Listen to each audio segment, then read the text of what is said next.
आज हम ज्योतिष, वास्तु, अध्यात्म, मंत्र तंत्र और न्यूरोलॉजी के बारे में कुछ जानकारी हासिल करेंगे, चर्चा करेंगे, कुछ किस्से भी सुनेंगे।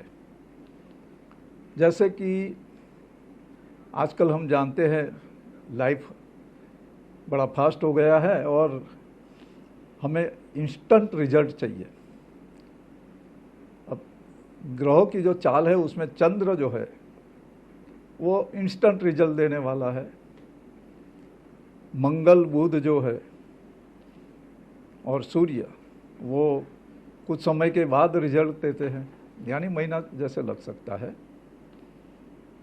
फिर शुक्र है, वो भी इसी तरह से, यानी सूर्य, बुध, शुक्र तकरीबन एक मास के अंदर अपना राशि बदलते हैं और अपना जो फल देना है वो देते हैं। मंगल 45 दिन, 1.5 महीना लगता है। अभी समझिए कि मंगल चल रहा है सिंह राशि में केतु के साथ में, दोनों अग्नि तत्व के ग्रह है और सिंह राशि भी अग्नि तत्व की। इसका मतलब ये होता है कि उग्रता वातावरण में और लोगों के व्यवहार में भी बढ़ती है।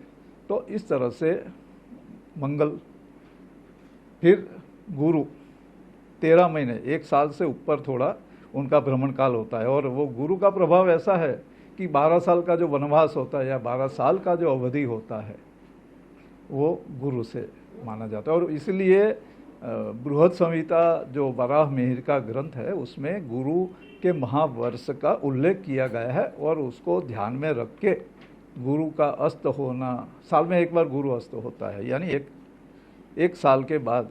वैसे 399 दिन बोले जाते हैं और उसके अनुसार आने वाले 300 दिन 400 दिन कैसे जाते हैं उसका सटीक भविष्य कथन किया जाता था।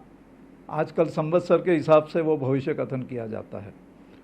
तो ये गुरु महाराज का है। फिर आ गए राहु और केतु, वो तो छाया ग्रह है, आसमान में आकाश में कहीं दिखते नहीं है, लेकिन उनका प्रभाव आज के कलयुग में तो उसका प्रभाव माना जाता है। पुराण ग्रंथों में त्रेता युग में बताया गया था कि कलयुग में ये राहु, केतु, शनि जैसे ग्रहों का अलग से प्रभाव दिखेगा।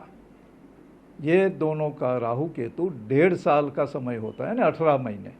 यानी राहु जब चेंज होता है तो उसकी 1.5 महीने पहले से इफेक्ट दिखना शुरू हो जाती है और शनि महाराज जो है वो 2.5 साल, मतलब 30 मंथ्स, 30 महीने वो निकालते हैं। अब ये शनि का जो 2.5 साल का पीरियड है जीवन में या तो उन्नति लाता है या तो डाउनफॉल लाता है, यानी ऐसा कि अर्थ से फर्श पे ला देते हैं। आप आसमान की ऊंचाइयाँ सर कर ली है और शनि महाराज का प्रकोप शुरू हुआ तो समझिए कि खाई में जाओगे।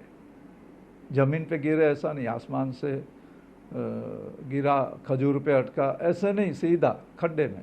यानी आजकल जो मल्टी मिलियनर, बिलियनर है और शनि का प्रकोप आ गया तो इतना कर्जदार हो जाएगा कि उसको कहीं भी खड़े रहने की मतलब स्थिति भी नहीं रहेगी। ये स्थिति भी आ सकती है और वो शनि बड़ा दंड जो देता है भारी होता है, वो कठोर न्यायाधीश शनि को बोला जाता है।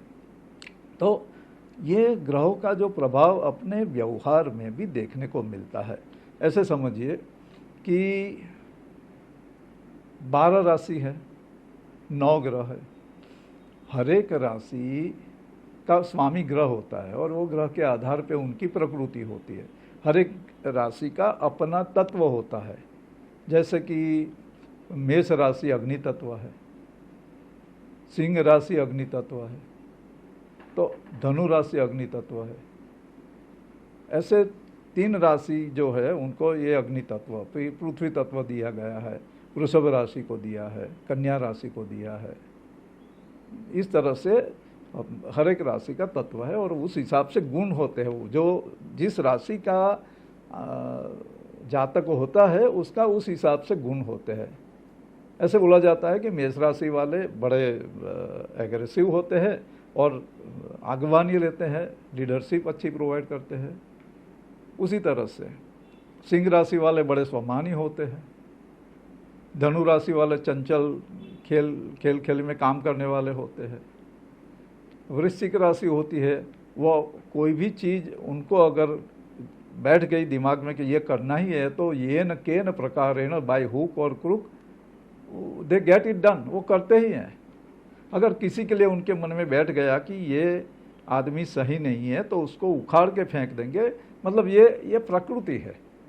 अच्छा, ऐसा एक किस्सा देखें तो हम आज से 25-30 साल पहले एक सामान्य कार्यकर थे और अपनी पक्ष है, पार्टी है, उसके लिए छोटा मोटा काम करते रहते थे। राजकारण में जो बड़े बड़े लीडर है वो उनकी अवहेलना करते, उनको साइड में रखते। उस समय पे वो बड़ा मतलब जद्दोजहद से लगे रहे।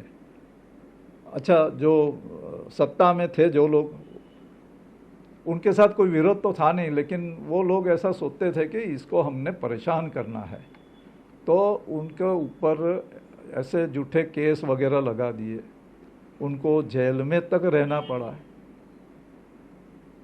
अच्छा, फिर हमारा उनसे मिलना हुआ था, आज से 25 साल पहले की बात है। उस समय पे हमारी जो बातें हुई थी, 1.5-2 घंटा बड़ी डिटेल में चर्चाएं हुई थी एस्ट्रोलॉजी वगैरह के लेके। वो बड़ा अच्छे मानते हैं सब चीज़ों को। तो उन्होंने उस समय पे हमको बोला था कि क्या गुरुजी आपको लगता है कि हम पॉलिटिक्स में आगे जाएंगे? तो उस समय पे उन पर वो केस वगैरह की संभावनाएं थी। तो हमने बताया कि देखिए, आपको ये कारागार में जाना ये सब हो सकता है, मतलब अरेस्ट होना, इम्प्रिजनमेंट होना, ये सब चीज़ें हो सकती है, लेकिन वो कोई लंबा चलने वाला नहीं है। और दूसरी बात हमने ये बताई थी कि आपकी क्या महेच्छा है? तो उन्होंने बताया था कि हम राजधानी में दिल्ली जाना चाहते। हमने बोला क्या गांधीनगर, गुजरात में थे ना? तो बोले नहीं, दिल्ली।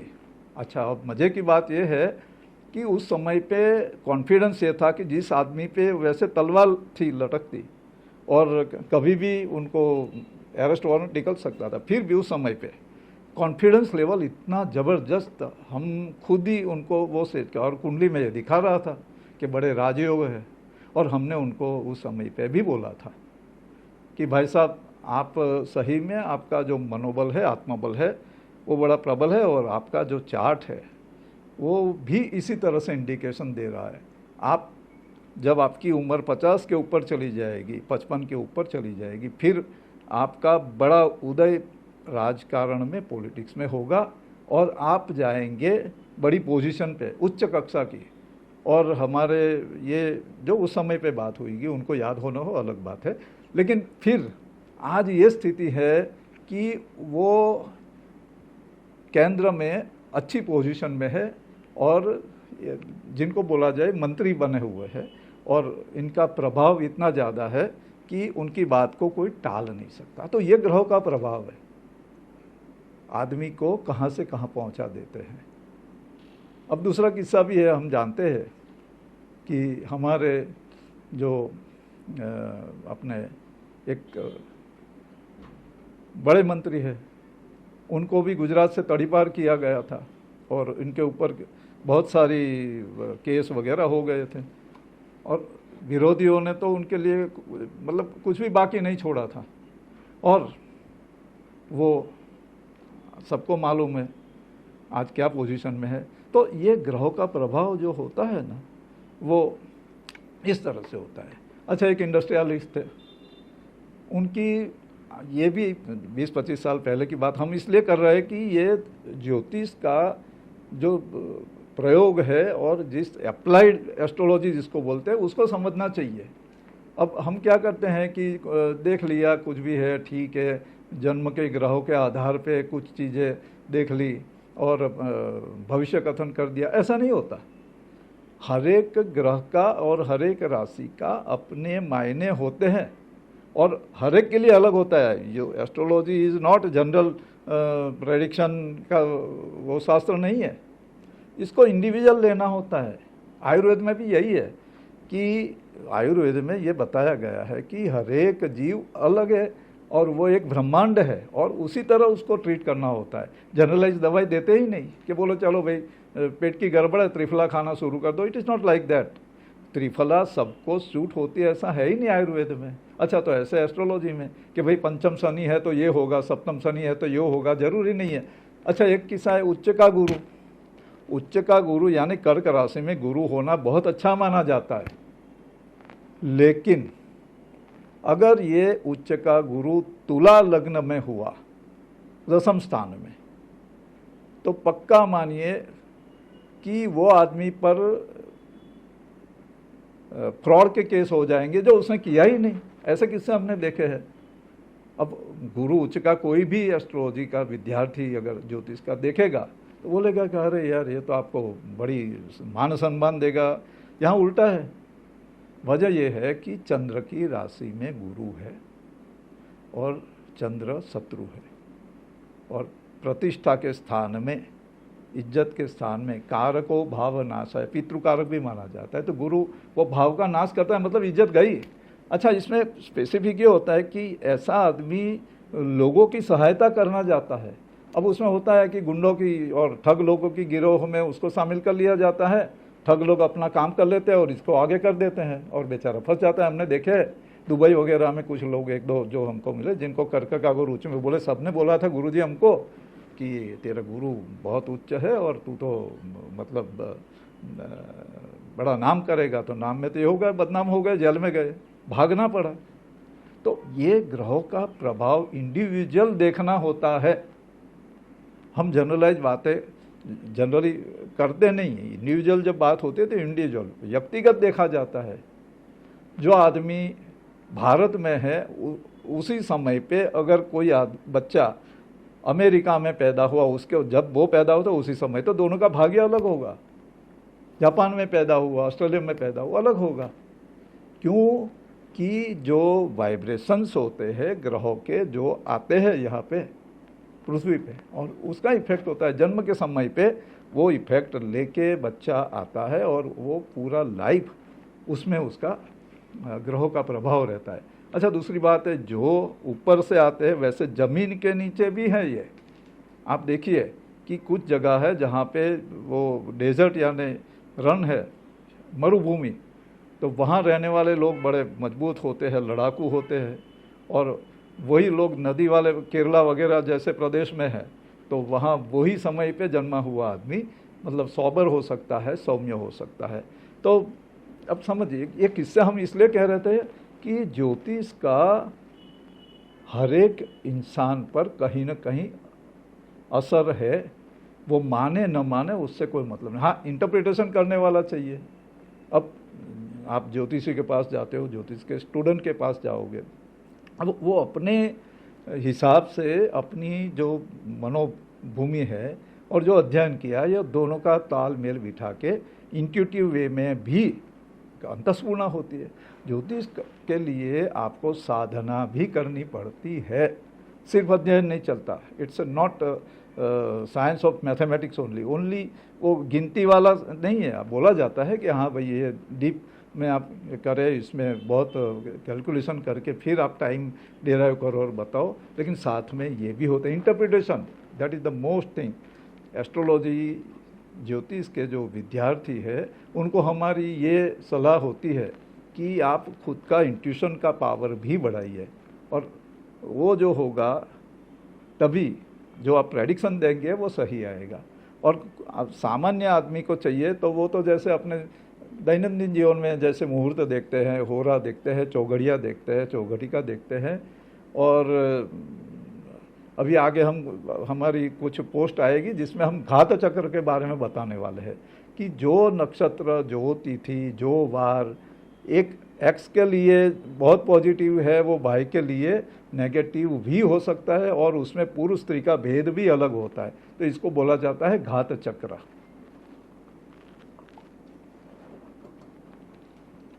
12 राशियों का अलग अलग होता है वो, तो उसका हम पोस्ट बताएंगे। अच्छा, ये जो विशुद्ध माहिती जो है वो हमारी यूट्यूब चैनल पर हम हफ्ते में 2-3 बार प्रसारित करते रहते हैं। तो आप कृपया जो भी देख रहे हैं और जो बाद में देखेंगे उन सबको हमारा अनुरोध है कि काश्यप गुरुजी यूट्यूब चैनल अवश्य सब्सक्राइब करें। उसको आप जो वीडियो है उसको शेयर कीजिए अपने मित्रों में और उसको लाइक भी कीजिए, बेल आइकन दबा देना, ताकि क्या है हमारा नया वीडियो आएगा, जो भी बहुत सारे वीडियो आने वाले हैं, और वो नॉलेज होगा, आपको उसमें ज्ञान मिलेगा अपनी संस्कृति के बारे में। जैसे कि बताया जाता है कि भाई अपनी संस्कृति तो क्या है, कुछ नहीं है। अरे भाई, अपनी संस्कृति में एक संस्कार है। संस्कार ऐसे है कि किसी का हमने बुरा नहीं करना, लेकिन गीता में भगवान कृष्ण कह के गए हैं कि जो आतताई है, जो विरोध धर्म विरुद्ध कार्य करते हैं, उनको उनका वध करना ये तेरा धर्म है, ऐसा अर्जुन को बताया गया। तो हम फिर क्या हो गए, सर्वधर्म संभाव और सहिष्णुता में चले गए। तो क्या हुआ कि सब हम पर जुल्म करने लगे। हम प्रतिवाद नहीं करते, हम प्रतिकार नहीं करते, क्या मतलब है? तो हमारे जो सनातन के लोग हैं, जो धर्म को मानते हैं, उनको हमारी ये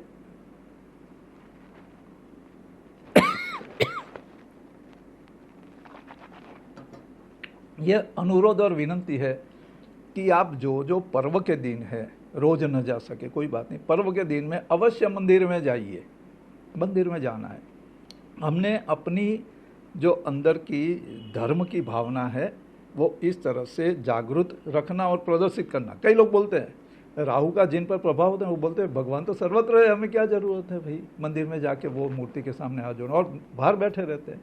ऐसे ग्रह वाले होते हैं। उसके अलावा बाकी लोगों को हमारा ये सलाह है कि आप मंदिर अवश्य जाइए, हफ्ते में एक दिन भी जाना चाहिए, जिससे हमारी धर्म श्रद्धा दृढ़ होती है। साथ में वहाँ जो पॉजिटिव वाइब्रेशंस होते हैं वो हमें ज़्यादा क्रिएटिव, ज़्यादा स्ट्रॉन्ग और डिसीजन मेकिंग में हेल्प करने वाली होती है।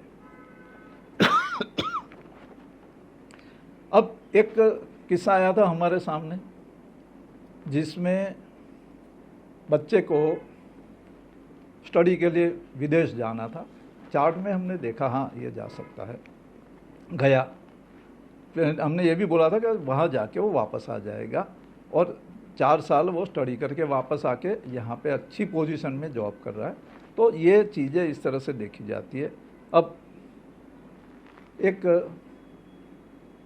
राहु का प्रभाव से याद आया कि एक ऐसी बच्ची थी जिसकी कुंडली में राहु विशेष स्थान से भ्रमण कर रहा था, जो दिखा रहा था कि मार्ग भटक जाएगी, और वो इस तरह से हुआ, मार्ग भटक गई, बहुत परेशान हो गई। उसकी जो माँ है वो मतलब ऐसा उसको दुख हो गया कि मैं खुद को ख़त्म कर लूँ, यहाँ तक आ गया था। फिर उसके जो प्रभाव है वो 1 साल 1.5 साल रहना है, तो उस हिसाब से उसको शांति से रहने के लिए बोला गया, और अभी वो अपनी कुछ न कुछ सुधार की लाइन पे चल रही होगी। वैसे कुछ बच्चों के लिए हम तंत्र मंत्र के प्रयोग भी बताते हैं कि भाई ये कीजिए, यो कीजिए।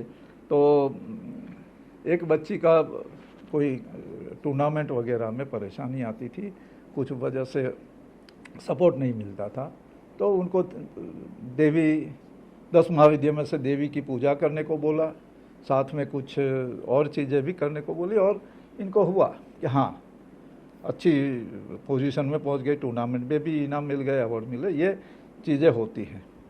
फिर एक हमारे बहुत पुराने फॉलोअर थे, शिष्य, वो बड़ा बिल वगैरह करके बैठ गए, बड़ा लॉस हुआ, मरने को तैयार हो गए, सुसाइड करना। गुरुजी हम तो सुसाइड कर, हमने बोला छोड़ो, ये सब में से बाहर आ जाओ और खुद को तैयार करो काम के लिए, और खुद का छोटा मोटा काम शुरू करो। उन्होंने खुद का मशीनरी वगैरह का सेल करना ये सब शुरू कर दिया, और आज इस बात को समझिए कम से कम 27, 28, 30 साल हो गए ऐसे समझिए, और वो चल रहे कर रहे हैं, और अच्छा है, ठीक है।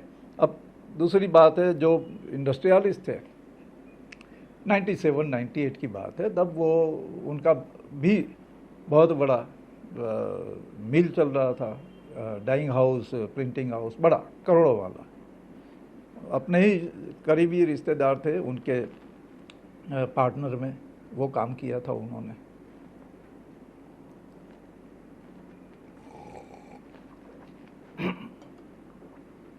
तो सॉरी हमारे पास आए, उसमें वो डेली में कुछ ना कुछ नुकसान होता था। तो उनके चार्ट के हिसाब से हमने बोला, देखिए भाई साहब, ये अभी जो समय चल रहा है उस हिसाब से आप ये जो डाइंग हाउस मिल वगैरह है उसमें से निकल जाइए।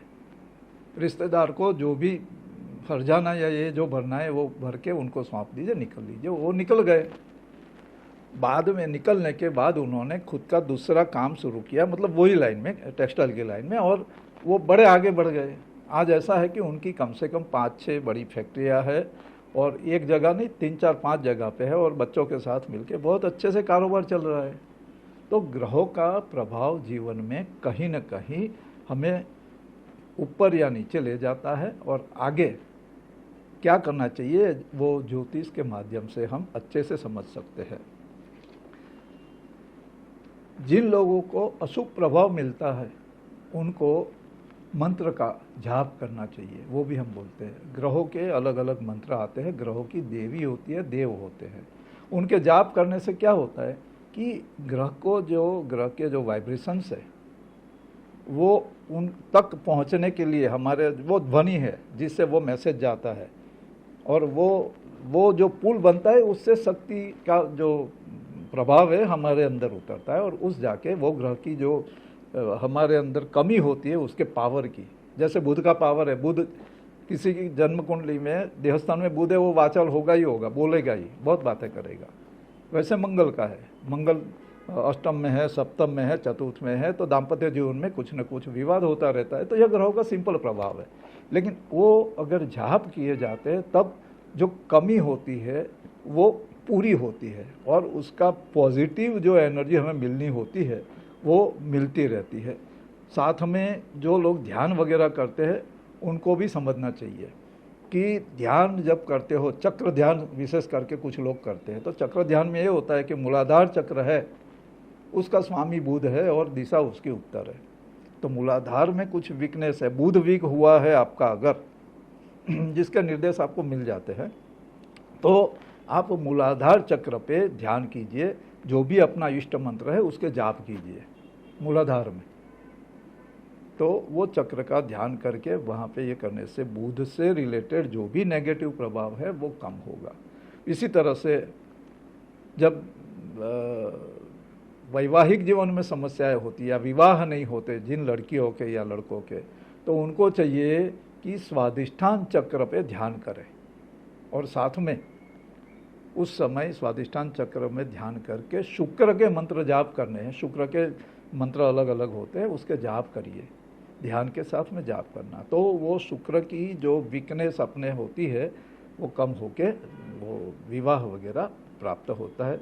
वैसे जिनका कॉन्फिडेंस लेवल डाउन है, स्टडी करते हैं या जॉब करते हैं, और वहाँ उनको लगता है कि हमारा जिस तरह से परफॉर्मेंस होना चाहिए वो नहीं होता है, तो उनको चाहिए कि सूर्य को मजबूत, सूर्य आत्मबल का कारक है ना, तो सूर्य को मजबूत करना है, स्ट्रॉन्ग करना है। तो उसमें क्या करना है कि मणिपुर चक्र जो नाभि नेवल बटन, वहाँ पे ध्यान करो। सूर्य जो उसका अरुणिमा रंग, जो ऑरेंज कलर का जो रंग है, उसका ध्यान करके मंत्र बोलिए सूर्य का, जो भी हो, ध्रुनि आदित्य हो या बहुत सारे मंत्र, आदित्याय नमः वगैरह, सूर्य के मंत्र का जाप करते जाइए। ध्यान करना है अवश्य, वो जो कॉन्फिडेंस लेवल है जो डाउन हो रहा है वो सही होता जाएगा। ये सूर्य का प्रभाव है। इसी तरह से जो अनाहत है वो मंगल, अनाहत यानी हृदय चक्र, मंगल के कंट्रोल में, यानी मंगल वीक हुआ तो अनाहत को ध्यान कीजिए, और उसकी दिशा है दक्षिण। दक्षिण दिशा वीक होती है या मंगल वीक होता है तब अनाहत चक्र में कहीं न कहीं गड़बड़ दिखती है। इसी तरह से विशुद्ध चक्र जो गले में है वो पितरों का स्थान माना जाता है। प्रेत बाधा या वगैरह जो देखता है, चंद्र, ऐसा बोला जाता है पितरों का गति जो चंद्रलोक की ओर होती है, और उसका स्वामी चंद्र है।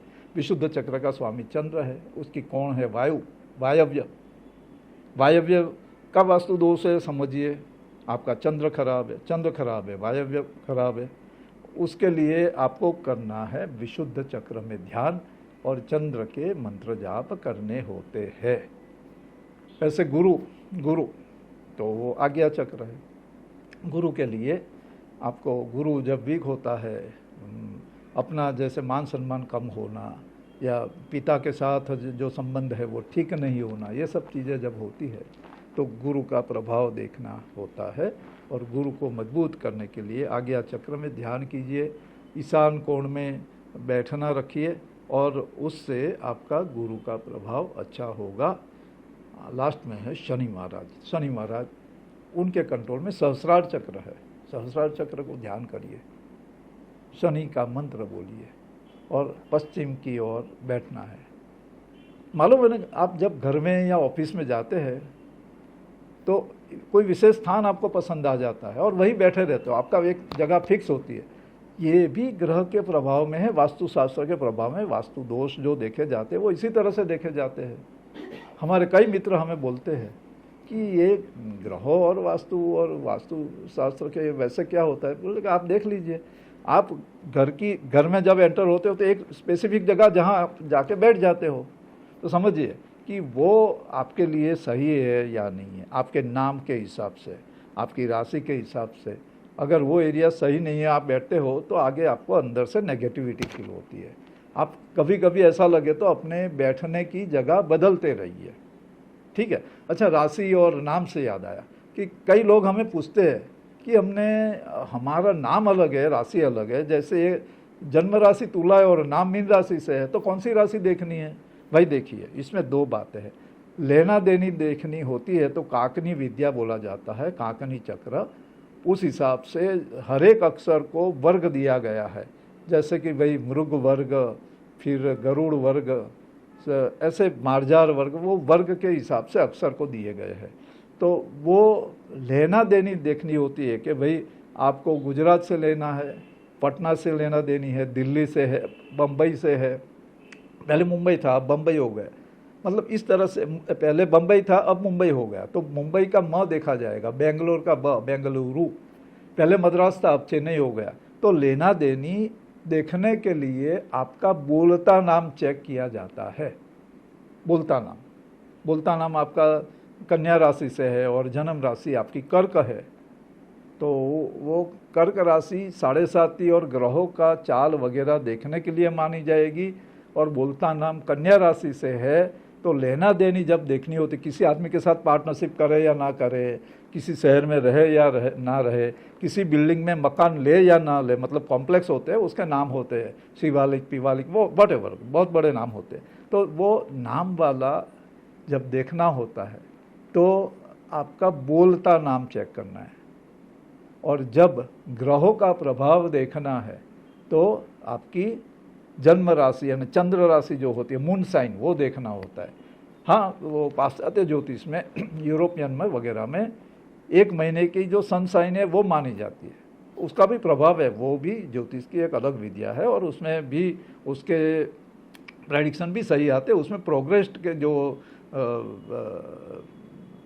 प्रणाली है वो बड़ी अच्छी रहती है और उसके प्रोग्रेस के हिसाब से ग्रहों का जो प्रभाव है उसका प्रेडिक्शन भी सही निकलता है। यानी हमने देखा है वो, मतलब कोई भी विद्या है वो सही या गलत नहीं होती, उसके उपयोग करने वाले सही या गलत होते हैं। कोई एक शिक्षिका ने हमको फ़ोन कर दिया, मैसेज कर दिया था कि हम आपको जो दक्षिणा है इतनी देंगे, बाद में अगर प्रेडिक्शन सही निकला तो आपको पूरी देंगे। हम वो सब चीज़ों में जाते ही नहीं हैं, अध्ययन करते हैं, हम माँ सरस्वती की उपासना करते हैं।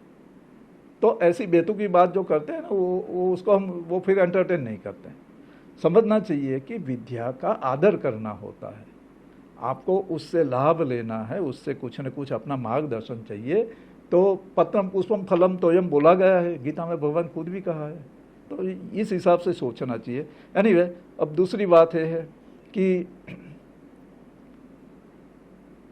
जिस व्यक्ति से आपको बड़ा लगाव होता है उसके साथ बाद में कोई ना कोई वजह से मिसअंडरस्टैंड हो जाती है, तो उसमें भी जो मिसअंडरस्टैंड तो छोड़िए, कभी कभी दुश्मनाहट हो जाती है। ऐसे भी कई किस्से अपने समाज में, व्यवहार में देखने को आती है। तो उसमें भी ये ग्रह दशा गोचर वगैरह का प्रभाव आता है। साथ में वास्तुशास्त्र भी देखा जाता है। जहाँ रहते हो, जिस शहर में रहते हो, जिस मोहल्ले में रहते हो, और जिस मकान में रहते हो, ये सब चीज़ों का प्रभाव भी देखने को मिलता है। और उस हिसाब से जैसे कि भाई मकर राशि है, कन्या राशि है, कर्क राशि है, ये जो राशि वाले लोग होते हैं, मून साइन चंद्र राशि, उनको दक्षिण दिशा बड़ी फायदे वाली रहती है। मतलब ये किताबों में लिखा हुआ है और हमारे वास्तुशास्त्र के जो ग्रंथ प्रसिद्ध हुए उसमें भी हमने ये उल्लेख किया है। तो ये ठीक रहता है। तो उस हिसाब से लेना देनी भी देखी जाती है, उससे काकनी चक्र कहा जाता है। और ग्रहों का प्रभाव किस राशि को किस राशि के साथ अच्छा बनेगा वो भी देखा जाता है। यानी उनका बड़ा मतलब जो ग्रहों का सामंजस्य होता है ना, तो उस हिसाब से दो मित्र बनते हैं, दो पार्टनर बनते हैं। और जब उसमें दरार आनी होती है उस समय राहु, शनि, केतु, मंगल, इनका कहीं न कहीं एंगुलर प्रभाव होता है और लोग उससे परेशान होते हैं, अलग हो जाते हैं। अच्छा, अब आजकल हम देखें टैरो कार्ड्स चलता है, न्यूमरोलॉजी चलती है। तो टैरो कार्ड्स के बारे में ऐसा है कि वो उसके 78 कार्ड्स होते हैं और 22 स्पिरिचुअलिटी से जुड़े होते हैं और 56 जो कार्ड्स होते हैं वो रोज़मर्रा की जो है घटना या उसके बारे में, फिर उसको मेजर आर्काना और माइनर आर्काना बोला जाता है।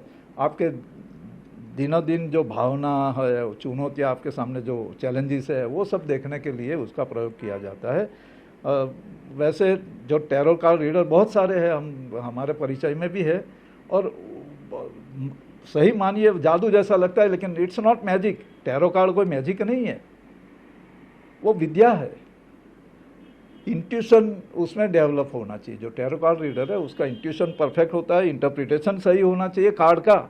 और तीसरा है वो उसको साइकोलॉजी समझ में आनी चाहिए सामने वाले की और खुद की। अब खुद का परसेप्शन साइड में रख के इंट्यूटिव फीलिंग जो आती है उस हिसाब से टैरो कार्ड रीडर को अपना प्रेडिक्शन देना चाहिए।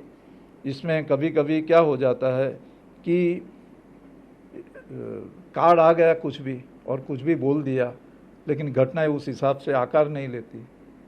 तो वो उसकी वजह ये होती है कि खुद टैरो कार्ड अपना भी कुछ देख लेवे।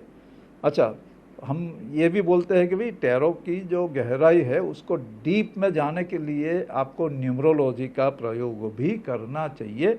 और न्यूमरोलॉजी का प्रयोग जो अपने अंकशास्त्र बोला जाता है वो भी बड़ा मज़ेदार होता है। वो हम इस बात को बहुत ज़्यादा तवज्जो देते नहीं हैं, लेकिन फिर भी इंग्लिश अल्फ़ाबेट के नाम का प्रयोग जो होता है उसमें कभी डबल ए लगा देते हैं या टी डबल ई कर देते हैं, टी आई करते हैं, डबल टी करते हैं, ये सब लगता है और उसका प्रभाव देखने को मिलता है। वो वजह जो भी हो, लेकिन नाम में चेंज होने से, नाम के स्पेलिंग में चेंज होने से भी भाग्य बदलता लोगों का देखा है हमने। हालांकि वो अपवाद भी हो सकते हैं या रूल के तौर पे तो हम नहीं मानते वो चीज़ों को, लेकिन हाँ ये हर एक, जैसे हमने शुरू में बताया कि ये इंडिविजुअल, व्यक्तिगत यानी इंडिविजुअल ये शास्त्र है और उसी हिसाब से प्रभाव होता है। जो न्यूमरोलॉजिस्ट या टैरो कार्ड रीडर है वो आपके लिए फलदायक है, अच्छा पॉजिटिव है, तो वो आपको जो भी गाइड देगा, गाइडेंस देगा, वो सही निकलेगा और उसका फ़ायदा मिलेगा आपको। तो ये वाली बात है। अब समझिए कि एक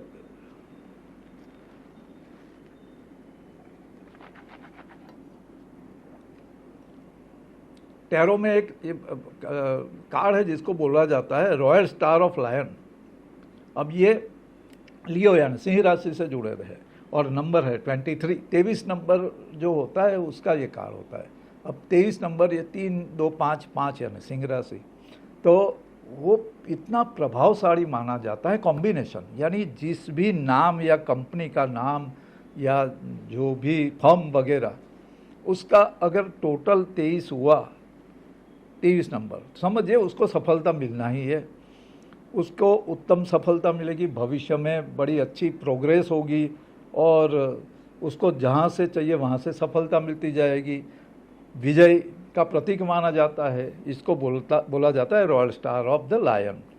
अच्छा, अब ये ऐसे हमने एक आदमी के लिए देखा था जो विदेश जाना चाह रहा था। यहाँ उस पर बड़ा कर्जा हो गया था, नॉर्थ इंडिया में से था वो और हमारे परिचय में था। ये कम से कम 8-10 साल पहले की बात है। घर पे पुलिस आती थी, क्योंकि वो जो भी काम कर रहा था उसमें किसी ने उसके साथ फ्रॉड करके उसको परेशान कर दिया था, बड़ा लंबा कर्जा हो गया।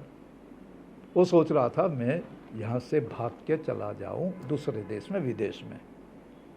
तो वो संपर्क में था हमारे, हमने बताया ठीक है ये संजोग चल रहे, या तो जेल जाओगे या विदेश जाओगे, आप चॉइस आपकी। तो उन्होंने जो भी तरीका होता है, तरीके तो हम उसको बोल नहीं सकते यहाँ ओपन में, लेकिन वो तरीका आजमा के वो चले गए। अच्छा, वहाँ अब उनको सपोर्ट भी मिल गया, क्योंकि रिश्तेदार थे वहाँ पे, सपोर्ट मिल गया। फिर वो वहाँ से भी हमारे संपर्क में थे, बताया हमको। तो बोले अब वहाँ हमने स्थाई, हमको मिलना चाहिए, स्थाई हो जाना चाहिए। तो उनको हमने बोला वो भी हो जाएगा। तो उनका वहाँ की जो कोई होगी उनसे शादी हो गई, नागरिक शादी हो गई। और अच्छा, उनको अपने परिवार को भी ले जाना था, तो वो परिवार के लिए भी उन्होंने, हमने बताया कि देखो ये 2 साल ऐसे है, पति पत्नी के वियोग के योग जो होता है ना, वो इस तरह से चार्ट में देखे जाते हैं कि सब कुछ ठीक होते हुए भी पति पत्नी एक दूसरे के साथ रह नहीं सकते। तो रह नहीं सकते, अलग रहना पड़ता है।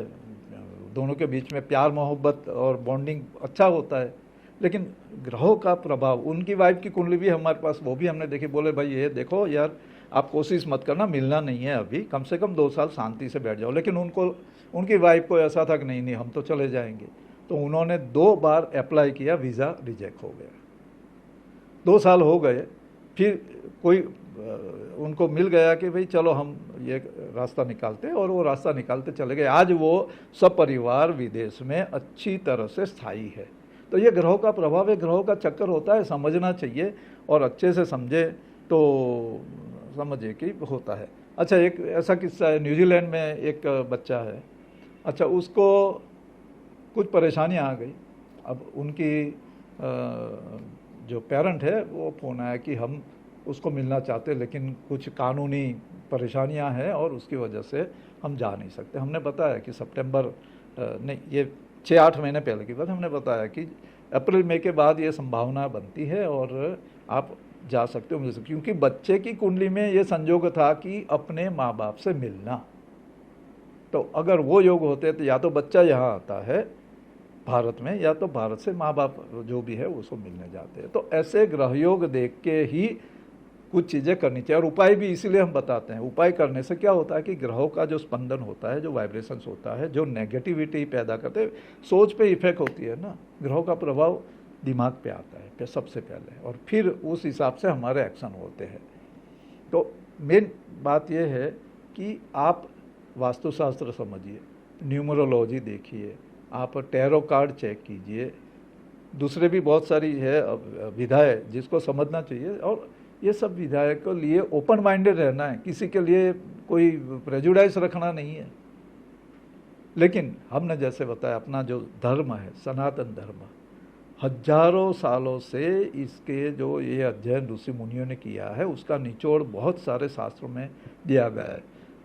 शनि के लिए कूर्म पुराण हम बताते हैं, राहु के लिए वराह पुराण बताते हैं, उसका पाठ होते हैं। त्रेता युग में ये बताया गया था, कलयुग में भी उससे कहीं ना कहीं लाभ होते हैं।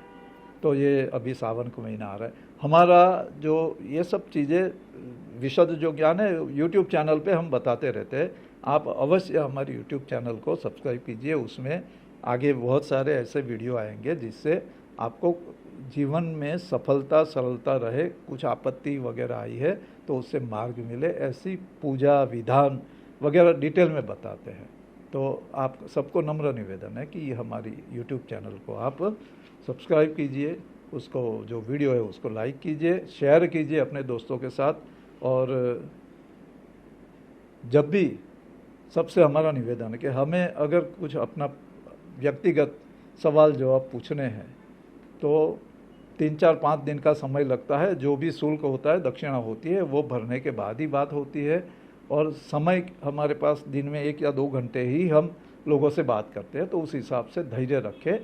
आपको जो भी मार्गदर्शन चाहिए वो हम अपनी एक फर्ज समझ के करते हैं।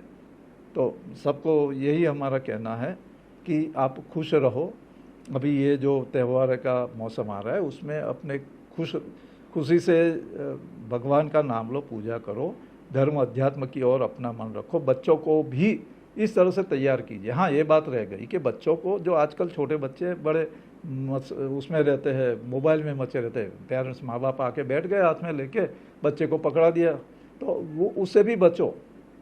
बच्चों को थोड़ा एक्टिविटी में रखो, कुछ न कुछ उनसे करवाओ और खुद भी इन्वॉल्व हो जाओ। तो इससे क्या होगा कि आगे बच्चों में ये स्फूर्ति आ जाएगी, उनका कॉन्फिडेंस बढ़ेगा।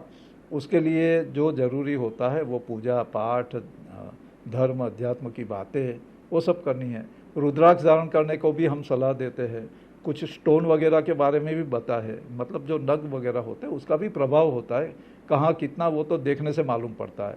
मतलब ये चीज़ें आजमाइश करके भी देख सकते हैं।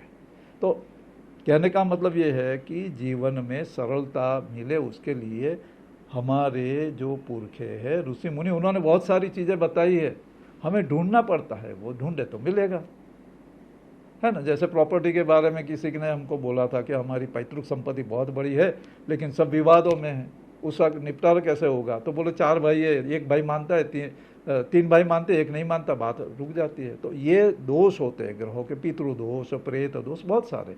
वो दोष को निर्देशित करते जो ग्रह होते हैं वो भी होते हैं, और उसके हिसाब से उपाय करो। उपाय करने से उसमें कहीं ना कहीं रास्ता मिलता है और सबको फायदा होता है। तो विन विन सिचुएशन के लिए भी ज्योतिष का बड़ा महत्व है और उसका प्रयोग करना चाहिए। अंधश्रद्धा नहीं है, इसको शास्त्र के आधार पे अध्ययन करके फिर जो बोला जाए। हो सकता है कि भाई कहीं कोई आकलन में या उसमें गलती आ जाए, परसेप्शन में गलती आ जाए, तो प्रेडिक्शन गलत हो सकता है, लेकिन गलत प्रेडिक्शन होना यानी शास्त्र गलत, ऐसे नहीं सोचना है। तो प्रेडिक्शन को भी आप उस हिसाब से लीजिए और अपना मन को शांत रख के प्रभु की प्रार्थना और प्रभु की शरणागति लेने की ज़रूरत रहेगी। और त्यौहार में आप खुश में रहो, आनंद में रहो, यही हमारी अभ्यर्थना। यहाँ हमारा ये पोस्ट और ये वक्तव्य समाप्त करते हैं। आप सबको फिर से निवेदन है, काश्यप गुरुजी यूट्यूब चैनल आप सब्सक्राइब कीजिए, ये हिंदी और गुजराती दोनों में है। उसमें हम धर्म, अध्यात्म, ज्योतिष, वास्तु, उसके रिलेटेड दैनंदिन जीवन में भी जो उपयोगी होती है ऐसी कई बातें उसमें हम अपने शास्त्रों से ढूंढ के लाते हैं और आप सबके लिए सामने रखते हैं। धन्यवाद।